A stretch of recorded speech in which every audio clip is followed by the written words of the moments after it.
everyone, how's it going? My name is Leon and welcome back. If you are interested in video production, making money online, tutorials and business, then please consider subscribing as that's what I make content about every single day. But in today's video, I'm going to be showing you the best YouTube video downloader and how to use it. So without further ado, let's get started. Okay guys, so this is Online Video Converter, but you can also use it to download videos, obviously. So I've got a link right here, let me just paste it. And you can also choose your format as well, so if you want to do it in audio, then go for MP3, WAV, M4A, whatever you want. But obviously we're downloading a YouTube video, so video format we're going to click MP4. And you can also choose your video quality as well, so anyone being anyone would choose 1080p, depending on the speed of your computer, and yeah.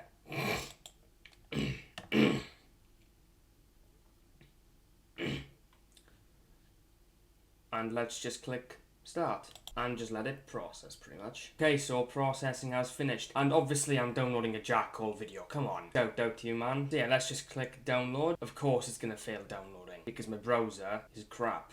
Right, I'm gonna have to end the recording here because there seems to be a problem with my browser. Okay guys, so that's the end of the video. If it helped you out in any way, then please consider subscribing for more. Leave a like and share to boost the video and the algorithm. And if you have any questions or ideas or anything, then please feel free to leave them in the comments down below, and I'll make sure to respond to you when I can. Thanks for watching, and I shall see you in an upcoming video. Take care everyone.